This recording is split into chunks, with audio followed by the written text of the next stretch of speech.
Mudando de assunto, pessoal, a Camille Pascarelli, é isso, né? Vou falar com ela daqui a pouquinho, ela me corrige. Camille Pascarelli, que é influenciadora digital, compartilhou nas redes o sufoco que passou quando seu filho Francisco, de apenas 7 meses, precisou ser internado e até entubado por causa de uma bronquiolite. Vamos ver então esse vídeo postado por ela no Instagram. Diário de uma mãe com um filho na UTI. Oi, eu sou a Camille, mãe do Bento, bebê aposentado, e do Francisco, o Titicão. Hoje, completamos 11 dias que estamos numa UTI. 11 dias de muita espera, oração, paciência, reflexão e, acima de tudo, esperança. Dia 28 de junho, os meninos estavam com uma tosse que não parava. Então, achamos melhor levá-los ao médico, mesmo sabendo que eles são alérgicos e que a tosse provavelmente não seria nada demais. E sim, realmente não era nada demais. Voltamos pra casa com a sensação de que tava tudo bem. Mas foi na sexta-feira, dia 30, 2 dias depois, que percebemos que aquela tosse comum e inofensiva do Francisco estava mais intensa e que a sua respiração estava muito ofegante. Foi quando resolvemos voltar ao hospital e foi dado o diagnóstico de bronquiolite. Então, achávamos que ele receberia um suporte respiratório, medicamentos e voltaríamos para casa. Mas, como de costume, a vida mostra pra gente que não temos nada sob controle. Francisco estava em um estado grave, precisaria ser sedado, entubado e ir direto pra UTI. Desde então, nossa vida virou de cabeça para baixo. Poderia até dizer que ver meu filho deitado numa UTI, sedado e entubado, foi uma das cenas mais tristes da minha vida, mas eu prometi pra mim mesmo que, ao invés de lamentar, eu vou agradecer. Agradecer a Deus por me mostrar que nada é impossível. Agradecer a equipe médica maravilhosa que nos dá todo o suporte e cuida da vida do meu filho como se fosse a dele. Agradecer a todo o apoio de familiares, amigos e pessoas do bem que fazem orações e nos mandam mensagens positivas diariamente. E agradecer aos meus filhos por me darem coragem, força e resiliência que jamais achei que teria num momento como esse. Dia 8 de julho, o Francisco foi estubado e não está mais sedado. Ainda temos muitos desafios pela frente. Abstinência de sedativos, irritação, febre que vai e volta, rotina numa UTI, mas eu acredito que a pior parte já foi. Seguimos aqui, firmes e fortes, aprendendo que cuidar é diferente de controlar. Filho, em breve vamos estar em casa rindo de tudo isso. Que barra, né? Que ela passou com um filho tão pequeno. E a bronquiolite é uma inflamação nos bronquíolos, que são estruturas dos pulmões e quase sempre é causada por um vírus. E é geralmente nessa época do ano, o inverno, que ela mais acontece. A gente vai então conversar com a Camille para nos contar então o que aconteceu com ela e com o Titicão, como é conhecido Francisco. E também com Linus Facina, que é gerente médico do Departamento de Maternidade e Pediatria do Hospital Albert Einstein. Primeiro, muito bem-vindos, muito obrigada por estarem aqui, uma ótima tarde. Eu vou começar com você, Camille. Primeiro, parabéns aí pelo sufoco que foi, né? E agora o seu filho conseguiu sair da UTI. Conta pra gente como é que ele tá e como que foi essa situação. Boa tarde. Boa tarde. Nossa, é um alívio. A gente já tá em casa já saímos do hospital. E foi, assim, acho que uma das situações mais difíceis que eu já passei na minha vida, porque é algo totalmente fora do nosso controle. E a gente que é mãe, assim, tá acostumado a ter rotina e querer ter controle das coisas. A gente vê que com saúde não dá para brincar e é algo muito sério. E foi um baita susto. Eu imagino. Agora, doutor, só para a gente explicar então esse problema que o Francisco teve, né? Qual que é a principal diferença entre bronquite e a bronquiolite? Boa tarde. A bronquiolite é claramente uma inflamação dos pulmões, muito ligada principalmente ao primeiro ano de vida até 2 anos de idade, e essa é a faixa principal, e ela sempre é desencadeada por uma infecção viral. O vírus mais comum é o vírus sincicial respiratório, que todo mundo, inclusive, encontra alguns pareceres na própria mídia da sua existência. E as bronquites, na verdade, elas costumam ser fases posteriores de reações de resposta dos brônquios, que são estruturas um pouco maiores do que os alvéolos que são atingidos na bronquiolite, muito mais por um processo reativo e comumente alérgico. Então, são processos bem distintos. Um é causado por uma infecção e o outro por uma resposta alérgica. E Camille, como que os médicos chegaram a esse diagnóstico, né? O diagnóstico que tem que ir para a UTI, entubar, enfim, essa situação tão complicada? A gente levou o Francisco numa sexta-feira, ele estava bem ofegante. E tanto é que esse foi o alerta que a gente teve de levar para o hospital. E assim que a gente chegou no pronto atendimento, eles já viram a respiração dele, em que a barriga levantava e subia, assim, com muita força, e aí, quando eles foram medir, né, mensurar o oxigênio, estava muito baixo, e ele já foi direto para o oxigênio, e ali mesmo já falaram que ele teria que ser, provavelmente, sedado e entubado. Doutor, a bronquiolite, né, que a gente está falando aí do caso do Francisco, que se agravou bastante, isso é comum? Pode acontecer? Sim, ele na verdade, durante o período principalmente do inverno, onde as temperaturas estão mais baixas, é muito comum, por conta da agregação de pessoas, convívio mais perto, ainda nos ambientes de escola, que a gente tenha, de fato, um maior número de crianças infectadas. O lado bom da história é que em torno de 30 a 50 crianças que se infectem, principalmente com vírus sincicial respiratório, elas vão acabar desenvolvendo um quadro como se fosse semelhante a um quadro gripal e leve. Cerca de 1 a 2 ou 3 crianças dessas 30 a 50 é que vão desenvolver um quadro mais grave. Então, a porcentagem que desenvolvem quadros mais graves são menores.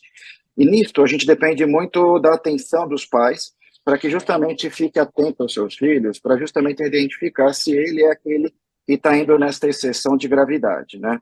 Como a própria Camille percebeu, né, um quadro mais de falta de ar, ofegante, isso não é normal na criança. E eu desconheço uma mãe que não tenha esse cuidado e que não perceba que a situação está fugindo do controle. Nessa hora tem que ter uma avaliação médica, passar por um pronto-socorro, um pronto atendimento para que tenha uma avaliação.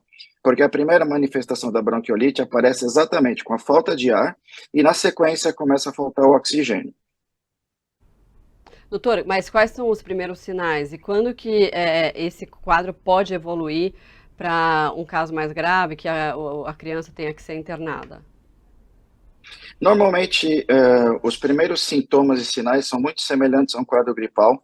A criança começa com coriza, nariz escorrendo, na sequência ela começa a respirar com um pouquinho mais de velocidade e intenção pela própria boca. À medida que a criança for maior, que a gente esperaria que ela respirasse mais até pelo nariz, e se ela volta a começar pela boca, isso começa a mostrar que tem alguma dificuldade já do ar entrar. E você começa a desconfiar, principalmente quando a coisa começa a piorar, na medida que ela começa a utilizar para respirar o abdômen, a barriguinha dela. Se ela não está utilizando só o peitinho para estar respirando e começa a fazer um jogo que a gente chama de balancim, que é um equilíbrio de respirar e inspirar, expirar e inspirar, entre a barriga e o peitinho dela, isso significa que ela está usando aquilo que a gente chama de músculos acessórios para poder fazer o ar entrar. A bronquiolite, ao contrário da bronquite, ela é causada principalmente pela grande produção de secreção que vai entupindo os alvéolos, ao contrário da bronquite, que faz com que a musculatura do alvéolo ela se contraia. Então, a bronquiolite, como é muita secreção, o principal ambiente que a gente precisa estar oferecendo para ela é um ambiente mais úmido, com inalações, para a gente fluidificar essas secreções e fortalecer que, na verdade, a gente consiga colocar com algumas pequenas medidas, às vezes até aspirando o nariz e às vezes você colocando mais vezes em inalações, para que esse catarro se movimente e saia espontaneamente. E sair espontaneamente, diferente dos adultos, significa muitas vezes até engolir o catarro, não fique esperando que esse catarro tenha a ser expelido. Um detalhe na sua pergunta que é importante lembrar, você me perguntou exatamente assim, com quem a gente deve estar atento destas crianças? A gente deve estar atento com algumas crianças de risco. Quem tem maior risco? Aquelas crianças que nasceram com prematuridade.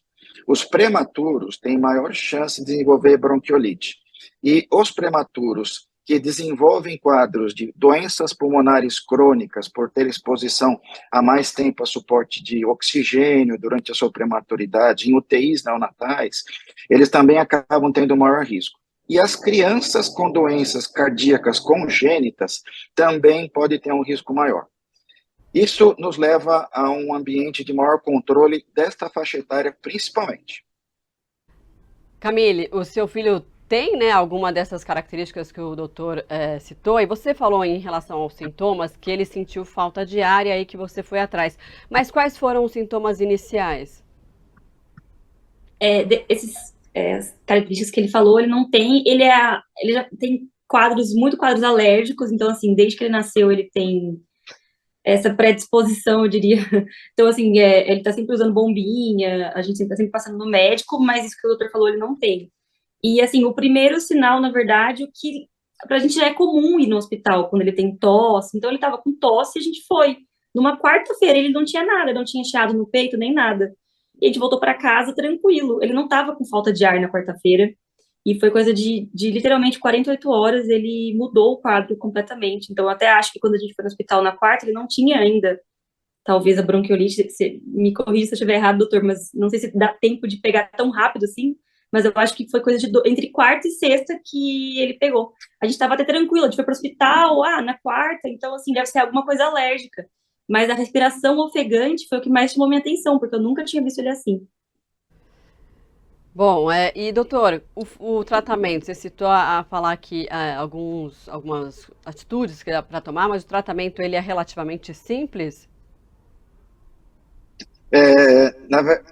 A gente tem duas maneiras de abordar o vírus sincicial respiratório para enfrentá-lo. A primeira medida seria nós pegarmos as crianças de risco, né, que são os abaixo de 2 anos, que foram prematuros, ou que tinham uma doença crônica pulmonar, ou que tinham uma doença cardíaca congênita, e oferecer para eles uma coisa chamada um anticorpo monoclonal, que é uma imunoglobulina, ou seja, já é um anticorpo produzido, que ele pode ser injetado nessas crianças e ele sobrevive durante um período de 3 ou 4 meses no organismo, protegendo o indivíduo caso ele entre em contato com o vírus, ele será minimizado, esse impacto do vírus entrando no corpo da criança, ou será totalmente aniquilado. Fora isso, quando, por exemplo, no caso da Camille, né, que é uma criança que vivia resfriada, isso pode indicar que às vezes é uma criança que tem uma tendência a ter alguns processos de fato começando a ser mais alérgicos, e os processos alérgicos, não que eles sejam uma causa direta, mas eles propiciam por também deixar muitas vezes as mucosas mais irritadas, mais inflamadas, que outros vírus entrem mais facilmente, que possivelmente foi o caso dela. E a dica principal aqui em termos de tratamento depois, acreditem ou não, o tratamento ele é muito deixar o organismo responder por ele, ou seja, é o próprio organismo começar a abrir as suas defesas, e para que ele possa abrir essas defesas, a gente utiliza de mecanismos de suporte, que vão desde o simples, aquele que não precisa ficar no hospital, é muita inalação com umidificador, só com soro fisiológico, tentando fluidificar a secreção. Quando precisa de uma hospitalização, a gente começa pelo básico, oferecendo oxigênio, para facilitar um pouco o trabalho respiratório.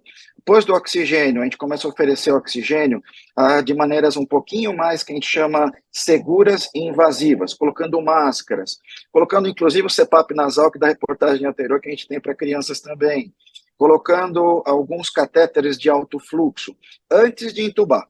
E aí, quando o indivíduo não consegue, a gente precisa deixar esse pulmão um pouco mais em repouso, razão pela qual a gente intuba a criança e tenta passar esse período mais agressivo ao pulmão, dando esse suporte, que é a intubação. E existe casos extremamente graves, que felizmente não é o filho da Camila nesse exato momento, né, que ele já está numa fase de recuperação, em que a gente precisa, muitas vezes, porque esse vírus pode chegar a necrosar paredes do pulmão, ou seja, destruir paredes do pulmão, e a gente precisa entrar com uma coisa chamada terapia substitutiva pulmonar, aonde a gente coloca não apenas em ventilação, mas a gente coloca o pacientinho em circulação extracorpórea, mimetizando o pulmão e o coração em uma máquina em que ele para de respirar e para de bater o seu coraçãozinho, e a gente garante que a inflamação pelo menos tenha um tempo hábil para se recuperar.